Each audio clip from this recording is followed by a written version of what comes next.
एक ही novel world कहानियों की दुनिया में आपका स्वागत है।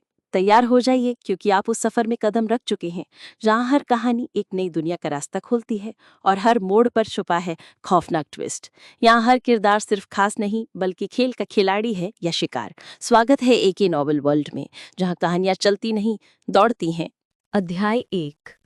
मजबूत बनने के लिए डायरी लिखना। बीबी डोंग को झटका लगा। स्पिरिट सिटी के अंदर स्पिरिट हॉल की वर्तमान सर्वोच्च पॉन्टिफ बीबी डोंग अपनी सीट पर चुपचाप बैठी थीं। शायद इसलिए कि वहां कोई और मौजूद नहीं था। बीबी डोंग की बैठने की मुद्रा थोड़ी सुस्त थी। उनकी गोरी उंगलियां उनके नाजुक चेहरे को धीरे से सहारा दे रही थीं। बीबी डोंग ने मुस्कुराते हुए अपने सामने बैठे युवक को देखा। श्याओबाई, तुम पहले से ही 12 साल की हो और 35वें स्तर की आत्मिक शक्ति तक पहुंच चुकी हो। अब ज्यादा समय नहीं है जब तुम 4 अंगूठी वाले आत्मिक पूर्वज तक पहुंच सको। बीबी डोंग ने धीरे से कहा। श्याओबाई ने सिर हिलाया। गुरुजी, आपने 40वें स्तर पर पहुंचने पर मुझे इनाम देने का वादा किया था, याद है? युवक के चंचल चेहरे को देखकर बीबी डोंग ने नाराज होने का नाटक किया और कहा, साधना करना तुम्हारा अपना काम है, क्या ये सिर्फ इनाम के लिए है? मुझे दूसरों के पुरस्कारों की परवाह नहीं, सिवाय इतने सुंदर और आकर्षक गुरु के। शाओबाई ने कहा, अब तुम अपनी शिक्षिका को चिढ़ाने की हिम्मत कर रही हो, है ना? अभी के लिए वापस जाओ। बीबी डोंग असहाय थी, लेकिन उसे अपने सामने खड़े युवक पर जरा भी गुस्सा नहीं आ रहा था। चूबाई उसका निजी शिष्य था। कई साल पहले चूबाई स्पिरिट सिटी में प्रकट हुआ था। किसी कारण से चूबाई को पहले बार देखने के बाद बीबी डोंग को इस बच्चे से खास लगाव हो गया था। इसीलिए बीबी डोंग ने उसे अपना निजी शिष्य बना लिया और अब पूरे 6 साल बीत चुके हैं। बीबी डोंग वाकई बहुत खूबसूरत है।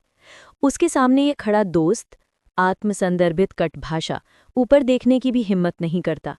अपने घर लौटते हुए चूबाई ने आह भरी। वो डुलोओ महाद्वीप से नहीं था, बल्कि एक ट्रांसमाइग्रेटर था जिसके पास ट्रांसमाइग्रेशन से पहले की सारी यादें थीं। इससे उसे डुलोओ महाद्वीप के कथानक से भी गहरी जानकारी हो गई थी। 6 साल पहले वो डुलोओ महाद्वीप आया और एक विशेष आत्मा, दानव संहारक कुल्हाड़ी को जागृत किया, जो डुलोओ महाद्वीप की सामान्य आत्माओं से संबंधित नहीं लगती थी। हालांकि बीबी डोंग की भविष्यवाणी के अनुसार ये एक उच्च स्तरीय आत्मा थी जो क्लियर स्काई हथौड़े के बराबर थी, और चूबाई की साधना प्रतिभा भी अत्यंत उत्कृष्ट थी। अब उसके पास 35वें स्तर की आत्मिक शक्ति थी।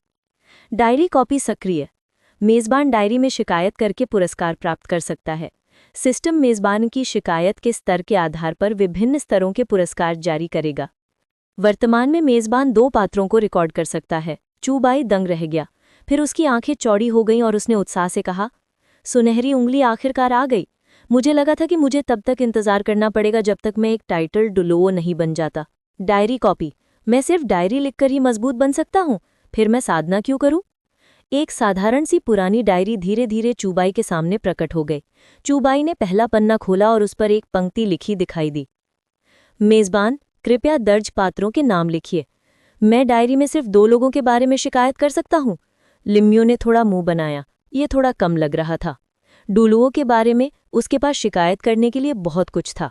बीबी डोंग का उस निकम्मे बदमाश यूशियाओगांग से प्यार करने पर जोर देना, कियान रेंगशुई का सुनहरी द्रव, झू झुकिंग का दाई मुबाई को माफ करना, कि दाई मुबाई ने जुड़वां, बहनें, सब कुछ आजमा लिया था। मैंने तो इसे आजमाया ही नहीं और आपको मजा आ रहा है। मेजबान की क्षमता में सुधार हुआ है और भी शिकायती पात्र अनलॉक किए जा सकते हैं। नोट: मेजबान केवल महिला पात्रों के बारे में ही शिकायत कर सकता है। मेजबान को दिया गया नौसिखिया पुरस्कार आत्मा विकास अपंक हत्ती। पहली आत्मा वलय की आयु सीमा 99,999 वर्ष कर दी गई है। चूबाई अपनी शक्ति में सुधार से उत्साहित होकर डायरी में 2 नाम लिख गया। बीबी डोंग, कियान रेंगशुई। मुझे इन माँ और बेटी से शुरुआत करनी चाहिए। उनके भविष्य के बारे में सोचकर वे सभी दयनीय लोग हैं, लेकिन मैं डायरी में सिर्फ शिकायत ही कर सकता हूँ। अगर मैं उन्हें अभी भविष्य के बारे में बताऊंगा तो वे शायद मुझे पागल समझेंगे। हालांकि इतिहास बदलना अभी भी बहुत आसान है। उसी समय अलग अलग जगहों पर स्थित 2 आलीशान आवासों में बीबी डोंग और कियान रेंगशुई के सामने एक साथ डायरी प्रकट हुई। ये क्या है? स्वर्गडू शाही महल में कियान रेंगशुई का दिव्य चेहरा दर्पण में प्रतिबिंबित हो रहा था। सुनहरा बाल खुला हुआ था और उसके साधारण पहनावे से उसका सुडौल शरीर धुंधला सा दिखाई दे रहा था। देर रात को कियान रेंगशुई आदतन अपने मूल रूप में लौट आई थी। यही उसका असली रूप था। चूबाई की खास डायरी। कियान रेंगशुई ने थोड़ा भौहें चढ़ाई। उसे चूबाई नाम का कुछ अंदाजा था। लगता है वो उस महिला की निजी शिष्या है। उसकी डायरी यहाँ क्यों दिखाई दी? दूसरी ओर बीबी डोंग भी इतनी ही हैरान थी कि ये डायरी अचानक उसके सामने कैसे प्रकट हो गई। क्या ये चूबाई हो सकती है? लेकिन चूबाई अपनी आत्मा की शक्ति से उसकी नाक के नीचे ऐसा कारनामा कैसे कर सकता था? दोनों महिलाओं ने उत्सुकता से डायरी खोली और पहले से खाली डायरी पर अचानक स्याही उभर आई, जिससे शब्दों की पंक्तियां बन गईं। इस दोस्त का नाम चूबाई है। अपनी आत्मा को जागृत करने के बाद से मैं 6 साल से संघर्ष कर रहा हूँ। 6 साल। क्या आप जानते हैं कि मैंने ये 6 साल कैसे बिताए हैं? इन 6 सालों से ये दोस्त हर दिन गोल्डन फिंगर के आने का इंतजार कर रहा था। आखिरकार मुझे ये मिल ही गया। अगर डायरी लिखने की से मजबूत बनने की कोई समय सीमा है, तो मुझे उम्मीद है कि वो 10,000 साल होगी। इन कुछ बेचैन टिप्पणियों ने बीबी डोंग और कियान रेंगशुई के चेहरों पर उलझन और बढ़ा दी। Golden finger? इसका क्या मतलब है? क्या इसका मतलब अवसर है? गोल्डन फिंगर क्या है? क्या ऐसा हो सकता है कि जियाओबाई में अपना अवसर पा लिया हो? लेकिन डायरी लिखकर मजबूत बनने का क्या मतलब है? बेबी डोंग को याद नहीं था कि चूबाई ने उसे इनमें से कुछ भी कहा था। साधना के मार्ग पर व्यक्ति केवल अपनी मेहनती साधना पर ही निर्भर रह सकता है ताकि वो मजबूत बन सके। कोई भी यह नहीं मानेगा कि केवल कलम चलाने से कोई मजबूत बन सकता है। उसने कहा था कि वो डायरी लिखकर मजबूत बन सकता है। इस दुनिया में ऐसी बेहुदा चीज कैसे हो सकती है?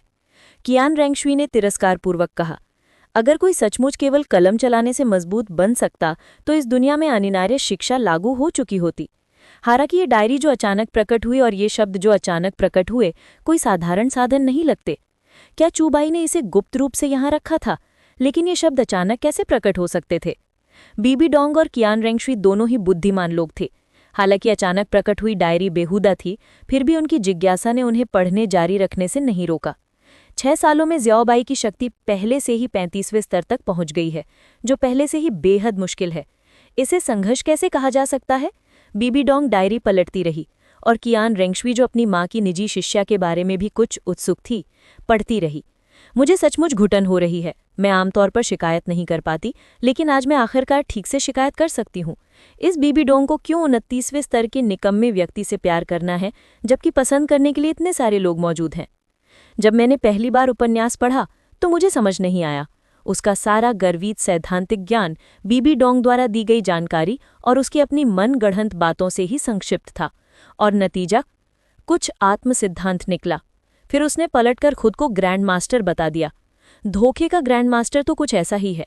वो दिन भर धोखा ही देता रहता है। ऐतिहासिक अभिलेखों से पता चलता है कि पूर्व आत्मा गुरुओं के लिए पहली आत्मा वलय आयु सीमा 420 वर्ष थी। उन्होंने स्वयं इसमें 3 वर्ष जोड़े और देखते ही देखते ये उनका सिद्धांत बन गया। शानदार। तो रीडर्स, आपको क्या लगता है, क्या होगा इस नॉवेल में आगे? ये जानने के लिए सुनते रहिए हमारा the tales of demons and gods के अगले चैप्टर्स पर। और हाँ, अगर चैप्टर पसंद आया हो तो लाइक और कमेंट ज़रूर कर देना। इससे मुझे भी अगले चैप्टर्स को अपलोड करने में मज़ा आता है। वीडियो पसंद आए तो लाइक करें और अपने दोस्तों के साथ शेयर करें। तो ज़रूर ज्वाइन करें ताकि आप हमारे अपडेट सबसे पहले पा सकें। आपका सपोर्ट हमारे लिए बहुत महत्वपूर्ण है, इसलिए हमारे साथ जुड़े रहें और हमारी यात्रा में हिस्सा बनें।